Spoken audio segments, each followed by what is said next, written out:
I'm pissed. I'm upset with how movies are made today. That is the topic of this conversation and this video today. So you might be thinking to yourself, Zach, I don't really know what you mean. The movies that are coming out right now are fine. It's good. We have good movies. Correct. We do have good movies. There's a movie called Joker. I don't know if you've heard of it. Probably not. Super not known.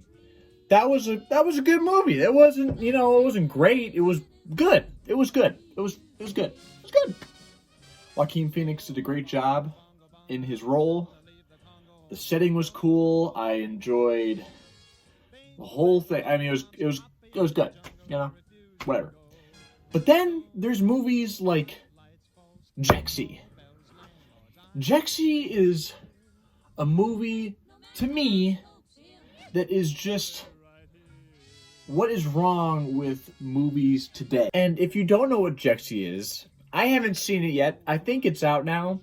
I don't know I haven't looked up the Rotten Tomato score or any reviews on it because I don't have to. I don't have to look it up because I know that it's terrible. I know that the movie's terrible. And you want to know why I know? It's because all these movies like Jexi come out every single year by good studios with good actors going into these movies that are just bad. And it's not just my opinion. If you think that those movies are good, I'm going to tell you right now, you have bad taste in movies, unfortunately. And there was this other movie that just came out, or is going to be coming out, which is a horror movie. Horror, not horror.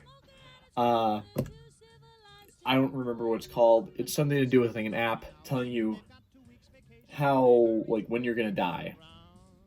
Like, do you remember, I don't know if you remember this, but back in the day, I remember being on my computer, being on the little desktop, looking up stupid stuff to do online. And I remember at one point there was a time where people were like, oh, there's this website that tells you when you're gonna die. And I'm like, oh, shit. And then, it asks you all these questions, and then it, estimates when you're most likely gonna die. So if you're, if you're 6, it's gonna be like, oh, you're gonna die in, 74 years. And you're like, oh, whoa! Well, it took this concept and made it into a horror film. And within the first second of watching the trailer, I knew immediately the concept of the entire thing. It was like, oh, have you heard of this app that'll tell you when you're going to die? Immediately. I could tell you probably beginning to end how everything plays out. Before they even said it, I knew that they were going to go around their friend group, be like, oh, it says I have this. Oh, it says I have this. And then the main character is going to be like, 2 days?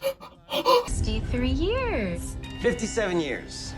Before you die, would you want to know? What? 2 days?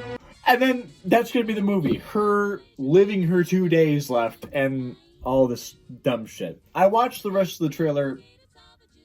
That's how it played out. Basically that. There was some weird religious stuff that went with the app, which seemed kind of weird to have religious stuff in correlation with this app, as if this app means anything to any religion at all. But they're like, the devil's gonna come for you in the next few days, and you're gonna have a fate worse than death. And that's it. And I'm like, I'm sitting there watching it, and I'm like, wow, this is terrible. Now, for the horror movie that's coming out, I don't know any of those actors. For Jexi, I at least know a few actors in that movie. I just want to talk about how we are starting to spiral into this type of thing with movies where it's just the same movies with a different filter on it, and that's it. I'm gonna start with Jexy because it's a little bit easier, but I guarantee you that if you wait until next year, there is going to be a movie almost just like Jexy, where it's going to have really immature humor, like a cast that is somewhat well known, and a script that is just god awful. That's going to be the premise. It's going to be something stupid, like, oh, let's go do this thing and it be really wacky and stupid, and then us get in trouble because of this wacky and stupid thing, and then let's get it resolved with something kind of heartwarming at the end. And that's what Jexy was. Like, that's what Jexy, the trailer, if you look it up, they give you so much information without you even seeing the film. You know he gets a new phone. You know the phone is crazy. You know the phone is trying to kill him at one point. You know the phone tries to get him hooked up with this girl, and then the phone gets jealous because of this girl, and then the conflict is between whether he should keep the phone or stay with the girl. And that's the movie. That's the movie. The ending is laid out for you already. I bet you that they're going to be together by the end of the film. And that will be the end. And maybe he'll get a new phone that's like, oh, wait, oh, dude, this was like a defective model. Here's another phone that will work properly. And then maybe at the very, very end, the new phone that he got is going to be also crazy, and it's going to be the same Jexy, and it's going to be like, whoa, like, oh no, here we go again. And it bothers me that that's acceptable. It bothers me that people even go and watch these films. The audience that they're trying to connect with, it's not kids, because it's rated R. And it doesn't seem like for adults because the humor's so bad. But still, people go see it. They take their, I don't know if parents will take their kids to this or whatever. Or some adults might find this fucking hilarious.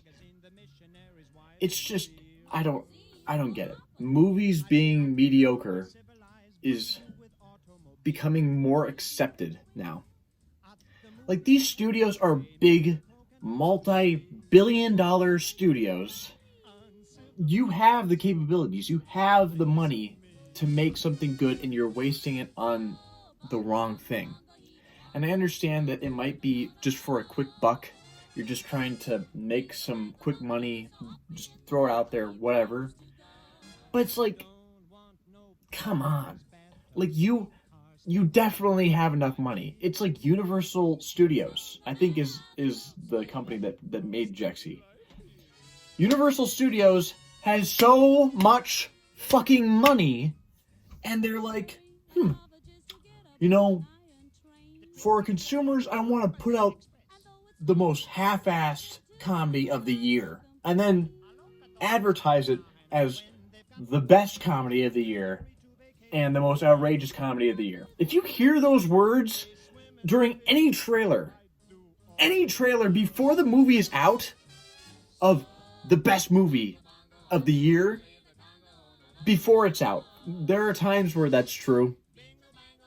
Joker, it's saying the best movie of the year, which I haven't seen that many movies because there's not much really to see, but I would say that it's probably one of the better movies of the year, which is fair, okay? Whatever. It might be the best-selling movie in the past couple of weeks. Fair enough. But if it's not even out yet, and they're like, the funniest comedy of the decade, of your entire life, since Jesus, it is the best comedy ever. Trust us and go see this movie. Don't see the movie. At this point, it's not even so bad that it's good. It's just uncomfortable. It's just not fun. It's not a fun bad.